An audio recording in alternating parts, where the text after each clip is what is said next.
Actitudes y cambio de actitudes, la persuasión y la influencia social. No somos neutrales en nuestra visión del mundo, tenemos nuestras valoraciones y puntos de vista, que se han denominado actitudes. Las actitudes son muy importantes para la investigación en psicología social. Una actitud positiva hacia nosotros mismos es la base de la autoestima. Las actitudes negativas hacia otros grupos sociales pueden ser base de prejuicios. ¿Qué son las actitudes? Modelo de actitud de un solo componente. La actitud es el efecto hacia un objeto psicológico. Thurston, 1931. Dimensión clave. La dimensión es afectiva. El efecto puede ser positivo o negativo. El objeto psicológico puede ser algo material, una persona, un grupo o una idea o una opinión. Modelo de actitud de dos componentes. Añade la dimensión cognitiva, creencias y opiniones acerca del objeto psicológico. Y el modelo de actitud de tres componentes dice que las actitudes como una organización relativamente estable de creencias y conocimientos, esto tiene un componente cognitivo, sentimientos y emociones, componente afectivo, o tendencias de acción, componente conductual.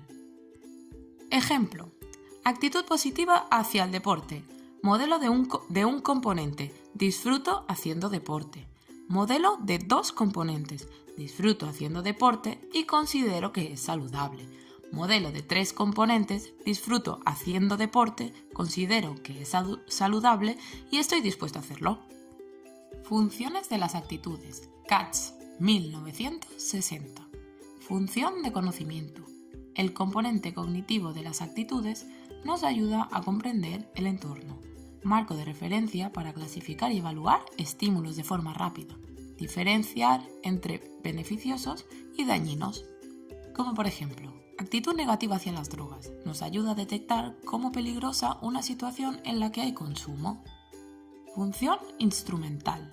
Actitudes positivas hacia aquello que nos permite obtener refuerzos y evitar castigos. Como por ejemplo, generamos una actitud positiva hacia un determinado deporte si todos nuestros amigos lo practican, y por ello nos sentimos integrados practicándolo también. Función expresiva de valores. Nos ayudan a expresar nuestros valores y de ese modo reafirmar nuestra identidad. Ejemplo: actitud positiva hacia un determinado movimiento social como forma de afirmar nuestra imagen de persona comprometida con dicho tema. Función defensiva del yo. Nos ayudan a manejar conflictos emocionales que podrían debilitar nuestro autoconcepto y reducir nuestra autoestima, como por ejemplo que una persona sin trabajo muestre una actitud negativa hacia la inmigración o hacia el gobierno para explicar su situación de desempleo. Una misma actitud puede tener diferentes funciones para diferentes personas, para una misma persona según la situación o contexto.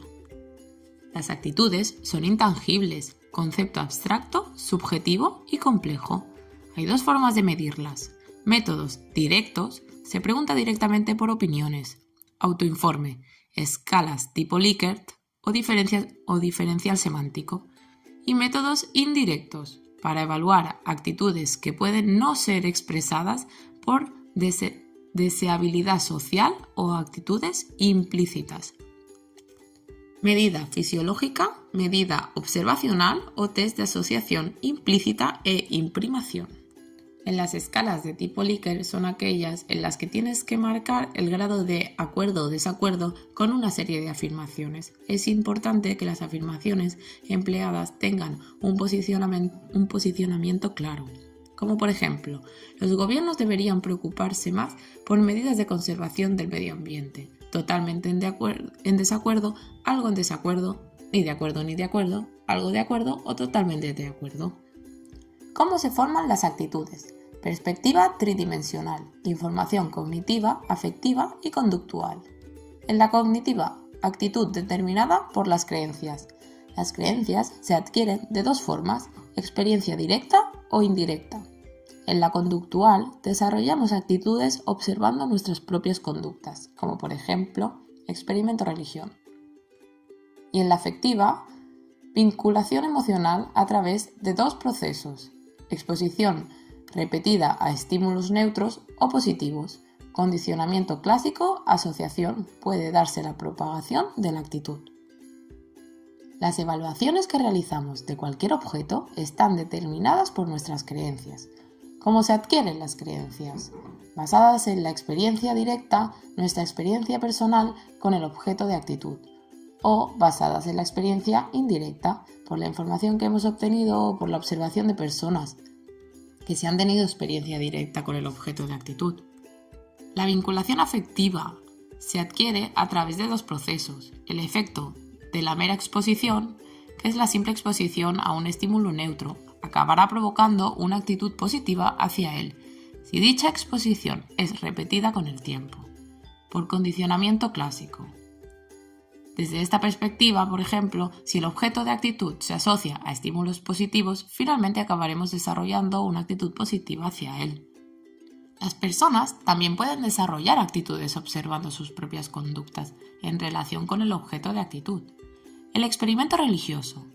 Dice así: un grupo de participantes incitados a reflexionar sobre las conductas religiosas que habían llevado a cabo. Hay otro grupo que se le incitó a pensar en conductas poco religiosas. Sobre sus actitudes hacia la religión, los resultados mostraron que el primer grupo manifestó actitudes más positivas que el segundo. El modelo MODE. Las actitudes influyen en la conducta a través de dos tipos de procesamiento: el espontáneo o el elaborado. El procesamiento elaborado es el punto de partida de la teoría de la acción razonada y la teoría de la acción planificada. Y el espontáneo, la persona se comporta en base a actitudes ya formadas, que deben estar accesibles, la frecuencia de activación, activación reciente y grado de experiencia o interés personal. Teoría de la acción razonada. El predictor más inmediato de la conducta es la intención de llevarla a cabo. La intención depende de dos factores. Actitud hacia la conducta. Se combina la fuerza de las creencias con la evaluación que se hace de estas. Y la norma subjetiva. Creencias que tenemos acerca de lo que personas significativas esperan de nosotros. Se combina con la motivación para aceptar esa norma. La conducta se lleva a cabo si ambos componentes son favorables. El problema que no contempla la posibilidad de que, pese a la intención, la conducta no se pueda realizar. Teoría de la acción planificada. Busca solventar el problema del anterior. Incorpora un nuevo factor, el control percibido, grado de facilidad percibido para realizar la conducta. Hay dos componentes: creencia de que se poseen los recursos y la existencia de la oportunidad. Efecto directo, posibilidad de realizarla, o indirecto, influencia en la intención sobre la conducta. Sobre el cambio de actitudes. Cambio de actitudes. Pese a lo anterior, el cambio de actitudes supone una vía para modificar conductas. Hay tres formas de cambio de actitudes: disonancia cognitiva, persuasión e influencia social. Teoría de la disonancia cognitiva. Festinger, 1957. Ante la existencia de dos cogniciones contrarias, se crea un estado de malestar emocional. Esto le llaman disonancia. Para reducir esta disonancia, se modifican las cogniciones incompatibles. A mayor disonancia, mayor esfuerzo para modificarlas. Cuando la conducta es incoherente con las actitudes, se modifican estas. Principales paradigmas de investigación. Paradigma de la justificación del esfuerzo. Paradigma de la complacencia inducida. Y paradigma de la libre elección. La persuasión. Proceso en el que un comunicador emite un mensaje con la intención de modificar, reforzar o cambiar las actitudes de una audiencia. Tiene lugar en el proceso de interacción social. Ha de existir la intención de influir. Nos centramos en las interacciones didácticas. Complacencia. Influencia del grupo sobre el individuo, la influencia social y la importancia de los elementos del mensaje persuasivo. La complacencia es el acto de ceder o dejarnos convencer por otra persona ante sus peticiones o pareceres. Nos exponemos a mensajes persuasivos continuamente, pero no siempre cedemos. La complacencia. Coherencia. En línea con la teoría de la disonancia cognitiva, buscamos ser coherentes con nuestro comportamiento previo. Estrategia de persuasión. táctica del pie en la puerta. Reciprocidad. Somos más proclives a aceptar una petición de alguien que nos haya hecho un favor o una concesión previa. Estrategia de persuasión, táctica de esto no es todo. Validación social. Aceptamos de mayor grado una petición si personas similares a nosotros ya lo han hecho anteriormente. Estrategia de persuasión. Anunciar libros como bestsellers. Escasez. Valoramos más aquello que es difícil de conseguir. Teoría de la reactancia psicológica. Brehm, 1966.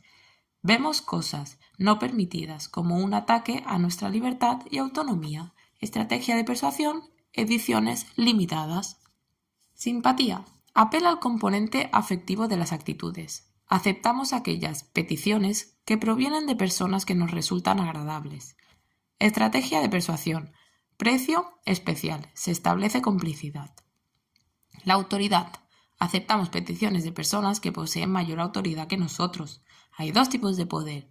El coercitivo, posibilidad de recompensa y o castigo, o de experto, reconocimiento de su competencia. Estrategia de persuasión, publicidad a través de expertos en el tema. Elementos del mensaje persuasivo. El contexto social, la importancia de los distintos elementos para que el mensaje persuasivo tenga éxito y elementos que intervienen como por ejemplo el comunicador, el mensaje y el receptor. La influencia social. Proceso por el que la presencia de otras personas, real o imaginada, influye en nuestras actitudes y conductas. El proceso persuasivo, la influencia, puede ser de dos tipos, en función de dónde provenga: mayoritaria o minoritaria. En la mayoritaria tendemos a pensar que si la mayoría coincide en algo, será que tienen razón. Hay dos tipos de procesos: la normalización, donde la creación de normas a partir de un proceso de influencia es recíproca, o la conformidad, aceptar una norma ya existente impuesta por la mayoría. La base de la influencia mayoritaria se encuentra en dos procesos psicológicos diferentes: influencia informativa o influencia normativa. En la normalización tenemos los experimentos de Sheriff en 1936, donde la creación de una norma social en contexto de laboratorios empleando el efecto autocinético. Y en la conformidad encontramos los experimentos de Ash en 1951, donde la aceptación de una norma ya existente impuesta por la mayoría. En la obediencia a la autoridad tenemos los experimentos de Milgram en 1963 y 1974, donde estos hacen una simulación de descargas eléctricas en un estado mental caracterizado por una obediencia sin cuestionamiento. Sentido de coherencia: una vez inician es más fácil seguirlo. Las variables mediadoras fueron cercanía con quien recibían las descargas, la cercanía de la figura de la autoridad y la legitimidad de la figura de autoridad.